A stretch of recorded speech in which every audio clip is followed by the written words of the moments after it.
Hello, this is Bob74H here, and I'm recording a video on the topics in the title. And to start out my first point on the environmentalists being stupid, these environmentalists, like, they have a good like prospect, they have a good idea. Like, their idea is like it's probably bad to kill off different species of animals or plants or whatever, and I would agree, they're right. But the way they approach situations and the way they approach like things is just dumb. Like, I seen arguments saying like they're gonna cut down all forest, or they're gonna like kill all sea animals, or they're going to kill all fish. Let me ask these people this question. If all the trees are cut down and there's no more trees, all trees are gone, how are the lumber companies going to make paper? How are the lumber companies going to make tables? They won't. They will not have those resources to produce those products, therefore they will go out of business. So it's in their best interest that trees stay alive. That's why we plant trees. Because if they will plant trees, they know, well, later on we have these trees that were planted that we could then use to cut down later to make more tables, more paper. The same goes with fishermen, right? If the fishermen kill all the fish, then they can't sell salmon for people to eat. They lose money. So they're going to actively try to keep the salmon population higher so that they can make money. And if they don't, and if the salmon population gets lower to the point where there's not many of them, they'll just do what they do with every other animal, and they farm it. They have, and they already do this. A lot of places already do farming of various seafood. They will have stations where they specifically breed and create these animals just for food. And these animals and these creatures will never go extinct insofar as humans have interest in them being alive. The same cannot be said for the wolves. These big companies, yeah, they don't give one fuck if the wolves are alive. And if you want to really talk about what the forest getting cut down affect, that's who it affects. It affects the wolves, it affects the foxes, it affects the rabbits, the deers. These animals have no financial value whatsoever. Outside of some niche groups that might eat them, I mean, there's some people who eat like deer and call it venison, right? I think that's like the meat name for it. Outside of those niche groups, yeah, that's not going to be the case. I heard there was this thing going on like recently where they were like artificially creating meat. So it seems probable what we're going to get is we're going to get like an existence where like there will be no more, cows, there will be no more pigs, and all the meat and all the food will be artificially generated.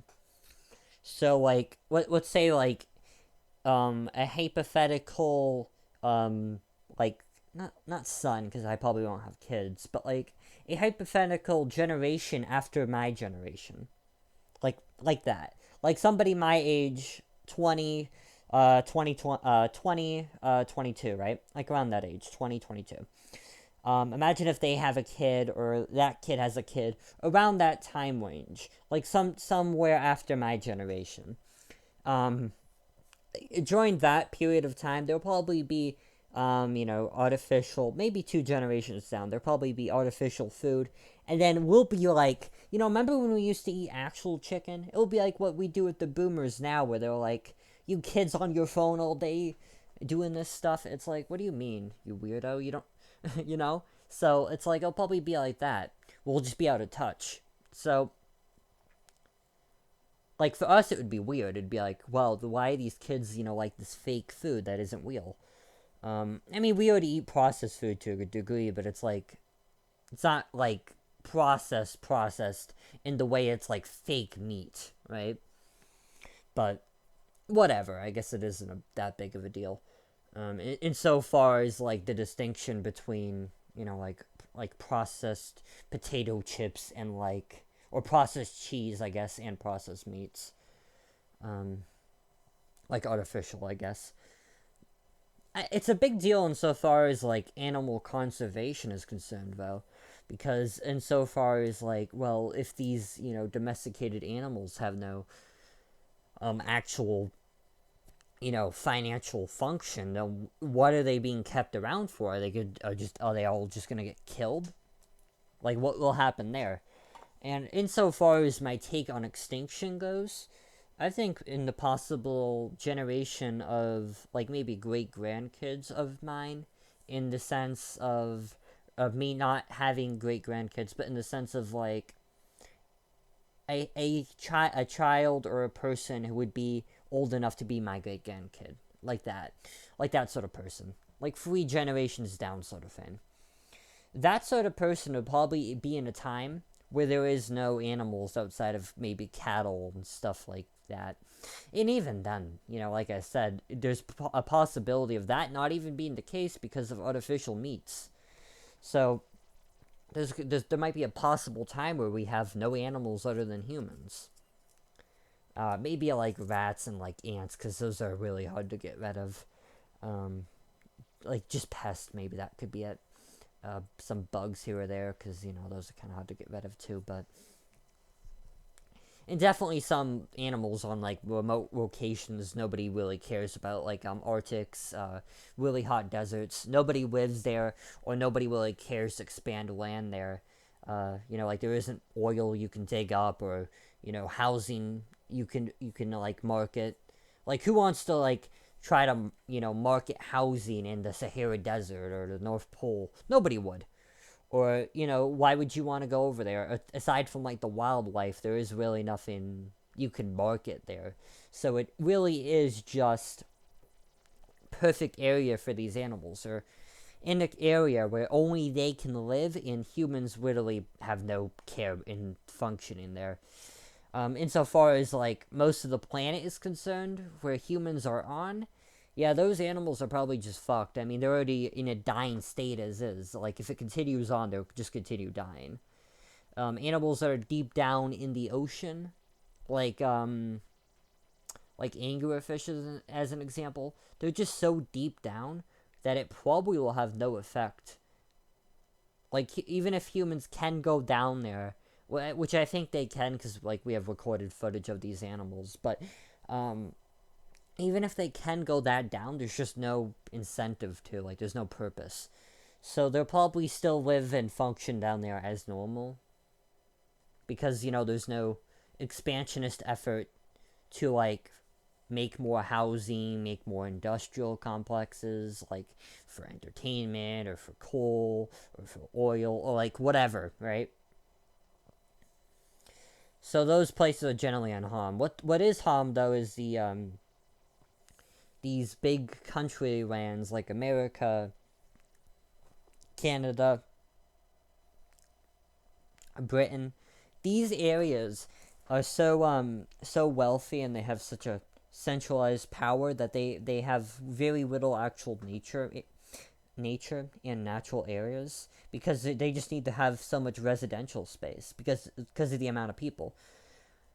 And even then, the problem is there's less and less people having houses these days, so that kind of could be a factor too with the economics. So like, it's highly plausible too that there could be less housing in the future because of the economic system being so bad right now, and being so unaffordable for the average folk. So it could be the case that we have like a case where the actual expansion of the residential areas are getting smaller and smaller. We could have that be the case, and if that is the case, like the expansion getting smaller, that could see an increase in the wild populations of these animals. There is kind of like a paradox, if you will. I At least from my sort of viewpoint, I would like for the ease of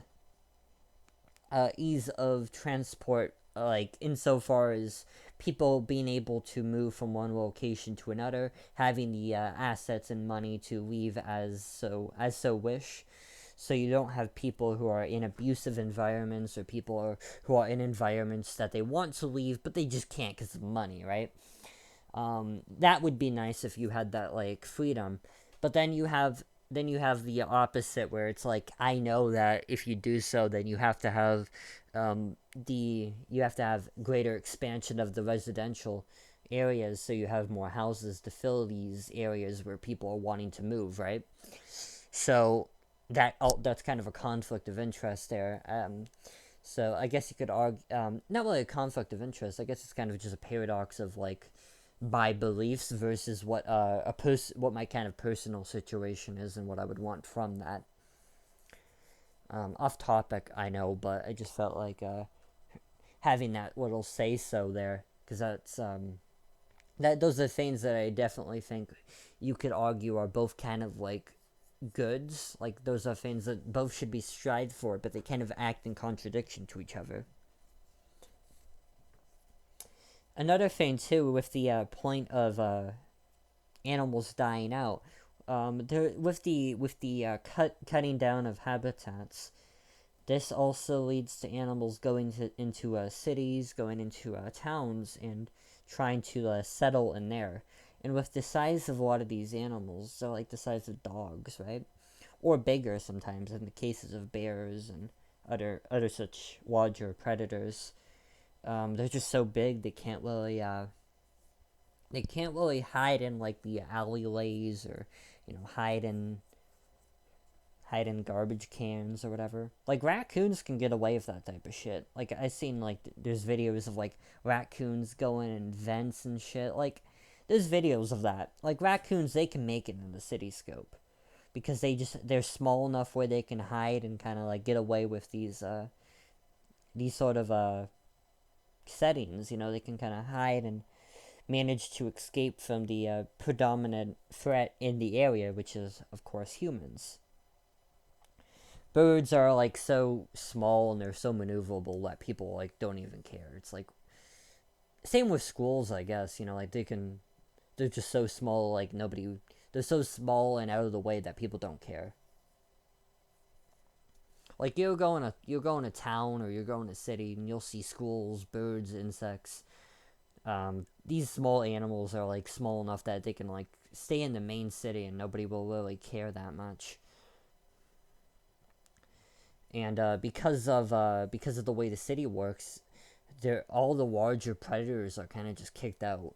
So this is like almost the perfect era for these small animals. Like they have perfect protection from predators. The people don't really care that they exist, and the biggest threat to those animals is if they get hit by a car. So like the actual existence of these smaller animals is like kind of benefited by the current state of things.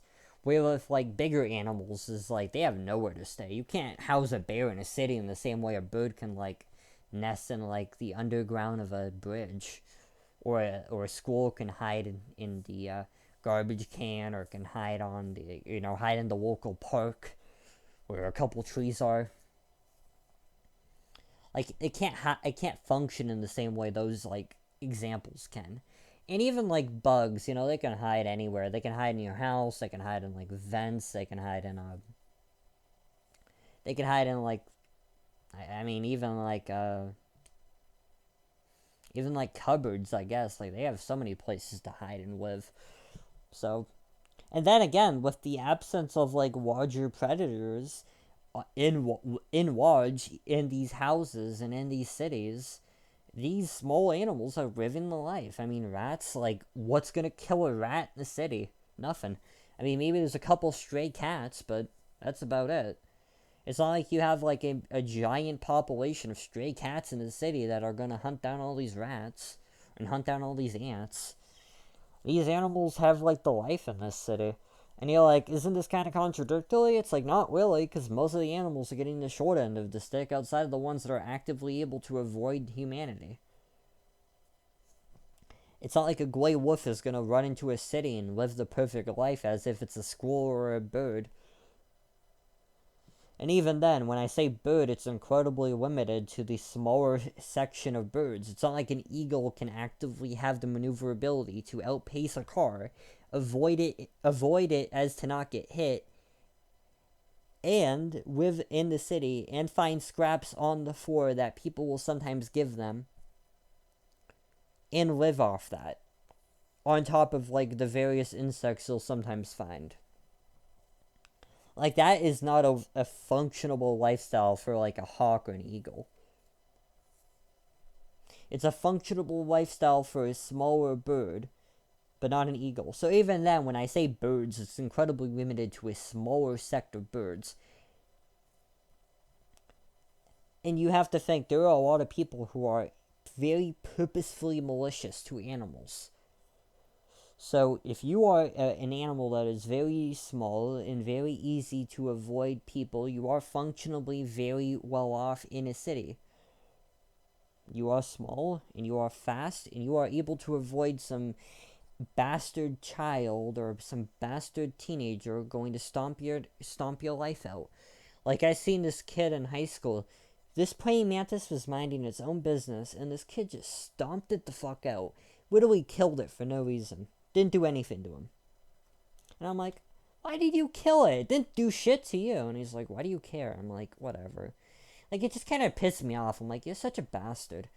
I guess that doesn't really matter much. It's personal anecdote, but point being there is like these animals, they have to deal with a bunch of bastards. So it's kind of fortunate that they have this environment that's very, very convenient to them, where they have these like street posts they can fly up on or climb up quickly, where they can avoid some of these people who would try to hurt them, or avoid like maybe a stray cat or something. Not like I said, there isn't that many, so like predator risk isn't that high, like I said.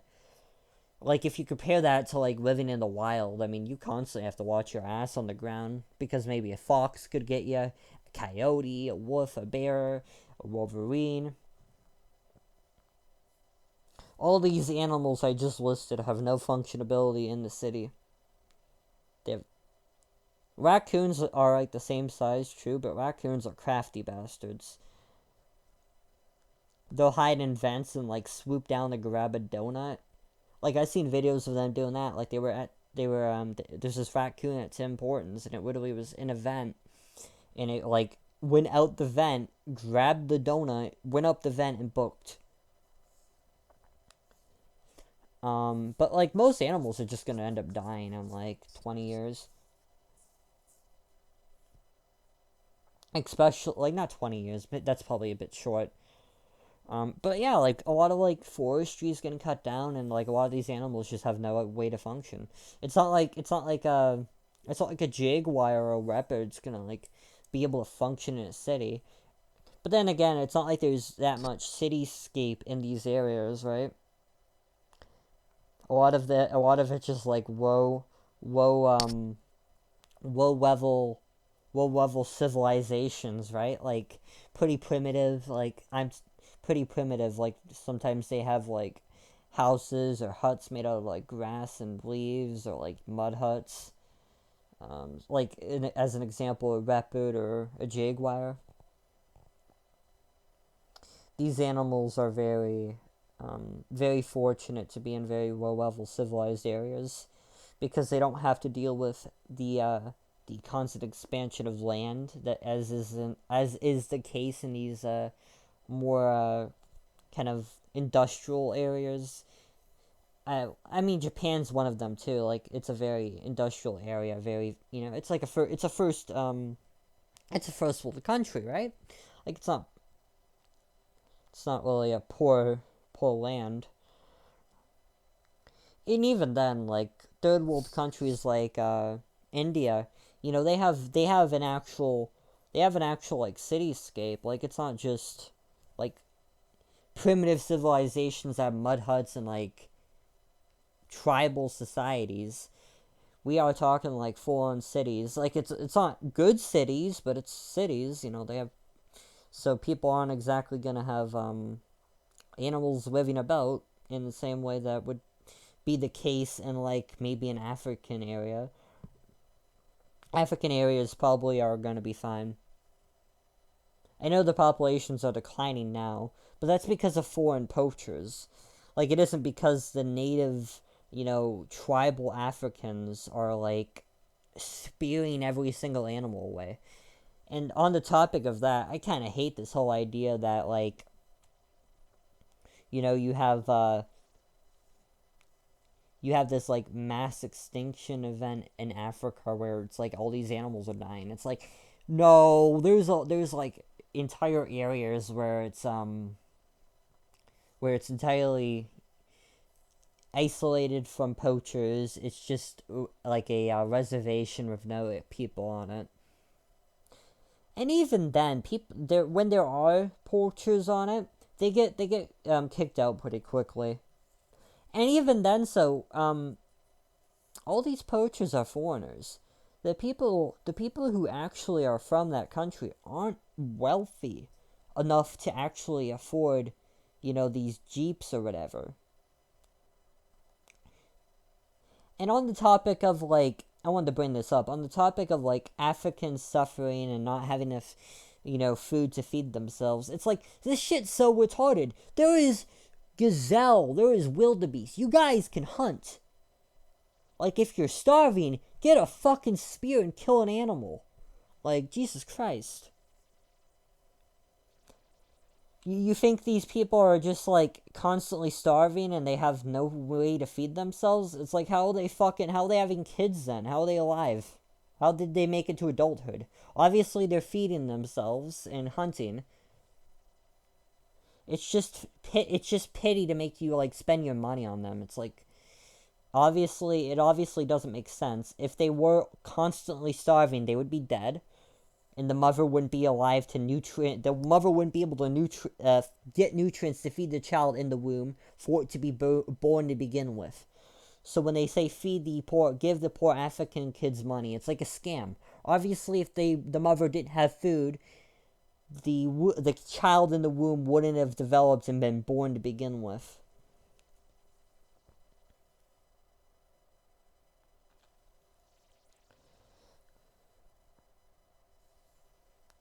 And here's another thing too.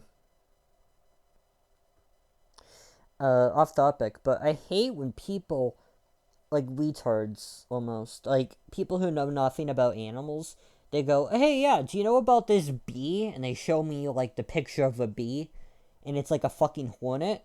I'm like, that's not a bee, that's a hornet. And then they'll go like, "Okay," and then they'll show me a picture, and it's like, "Hey, yeah, you look at this hornet," and I'm like, "That's a wasp."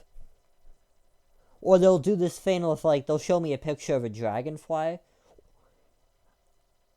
and they'll be like, "Hey man, that's a dragonfly." I'm like, "No, it's an antlion." Like, "What about this? That's a damselfly." Or they'll do this thing where they'll call every spotted cat that they know of, they'll call it a cheetah. "Hey, did you see that cheetah? That's a jaguar. Did you see that cheetah? That's actually a leopard. Did you see that cheetah?" It's like, yes, that's actually a cheetah.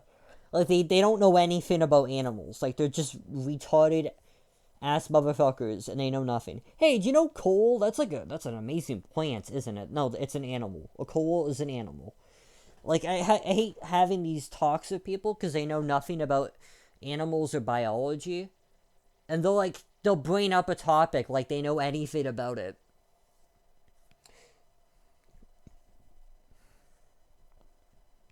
And then they'll go, and then there's people who will go, like, "Yeah, do you know about, like, cats?" It's like, "Yeah, I know about cats." And then they'll go, "Yeah, yeah, yeah. So do you know what a puma is?" It's like, "Yeah." Like, I'm like, it's like these people, like, act like you're dummies. It's like, and in reality, they actually know nothing about the actual species of these animals. They don't know nothing about the conditions. They know nothing. They're just all dumb. Another thing that amazes me too is these people who say they know about, like, plants, and they'll say, You know about, photosynthesis? Yes, I know what photosynthesis is. Like, they'll say things like you don't know you don't know what it is. And another thing, too, that bothers me with, like, retards who don't know nothing about animals, but they talk about them, is that they'll see something they found on Google that they had no knowledge of before, and they'll tell you it like you don't know what you're talking about. Or you'll get, like, evolution denialists who know nothing about animals, know nothing about biology, and they'll tell you shit like they don't, like they have any understanding of it. Hey, did you know Darwin hated black people and he thought they were, like, inferior and that's why they were descended from apes? It's like, yeah, I totally knew that. And that's totally not at all what he actually thought. And did you know that he actually based the analysis based on other factors entirely isolated from the existence of racism? But people who talk about these subjects have no understanding of anything related to biology or the figures within or anything. That's why they will bring up topics like long debunked theories on creationism and shit like that, and they'll go, did you know that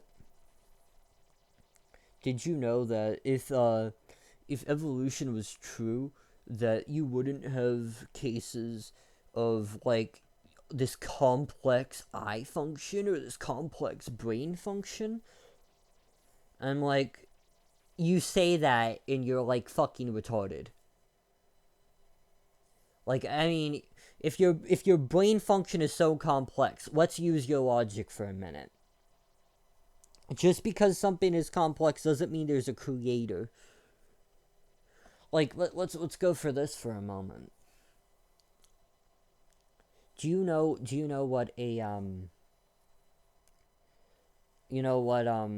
like a actual example of complexity is? It's a computer. You have various codes and various lines of signals to deliver a message. Humans are not designed complexly. Pregnant women literally have trouble walking and moving because of the extra body weight they carry. How the fuck is that an example of a complex design? That is an example of retarded ass design by a person who has no idea what they're doing.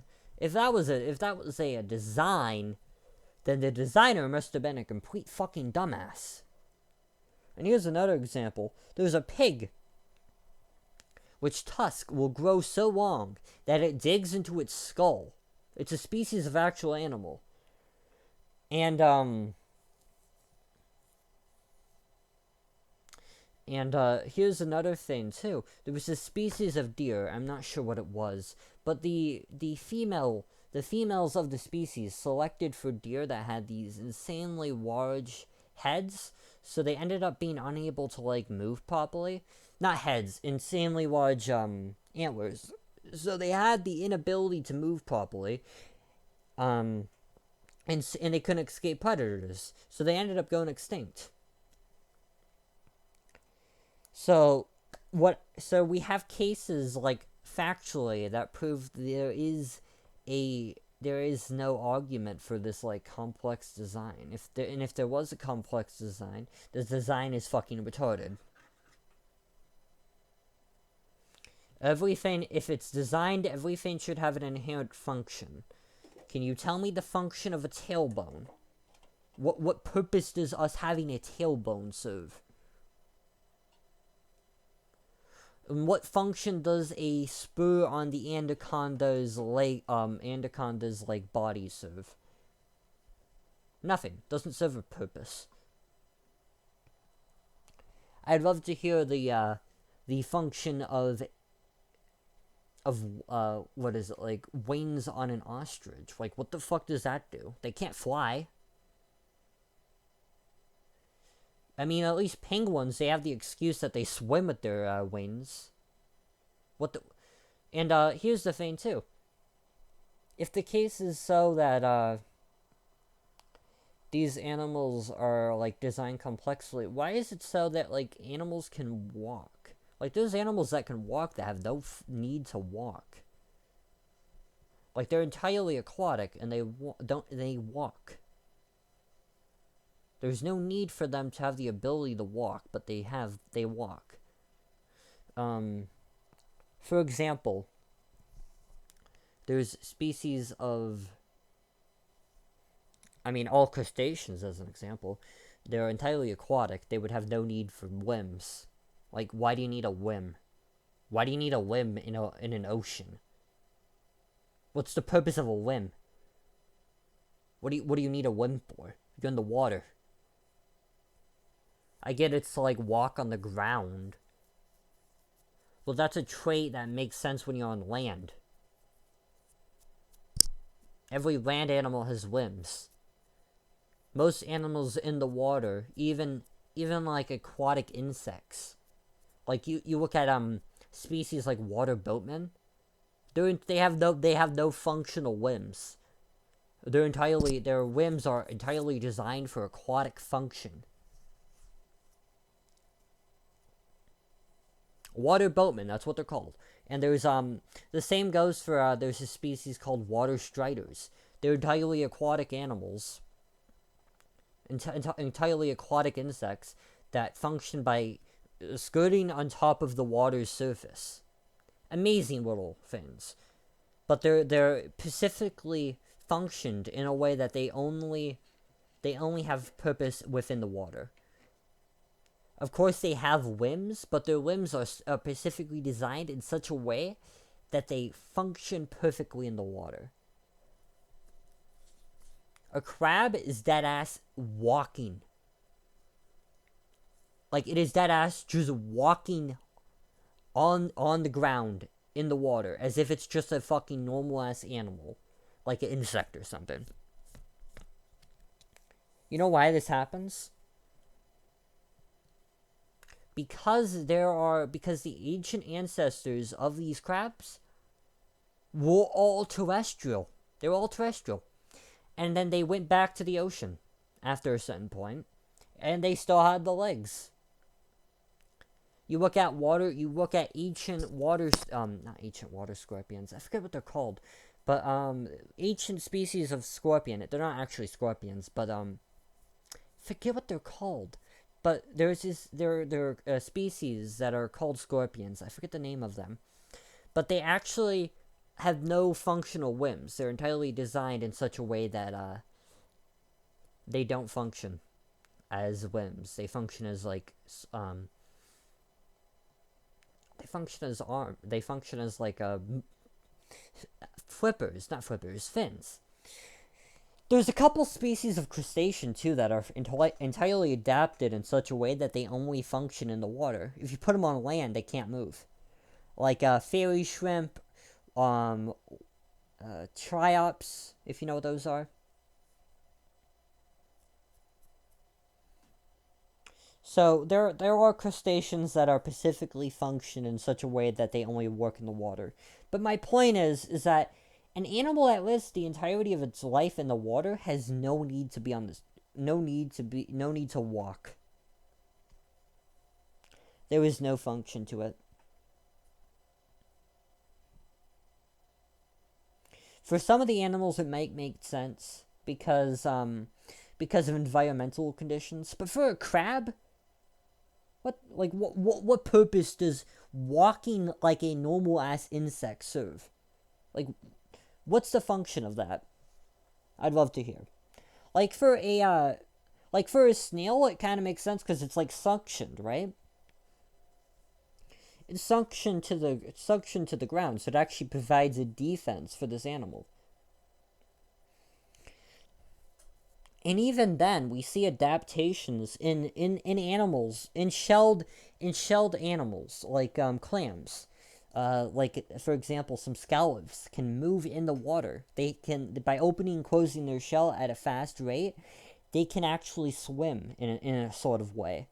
So it's actually very clearly shown that these animals are adapting in such a way that they are functioning in the water. So there's no excuse why some of these animals who should be complexly designed are functioning as if they're functioning as if they're evolved. There's no need for a crab to walk as if it's a terrestrial animal. Dolphins are fucking mammals, and they move functionally as if they're a sea animal because they're adapted to the water.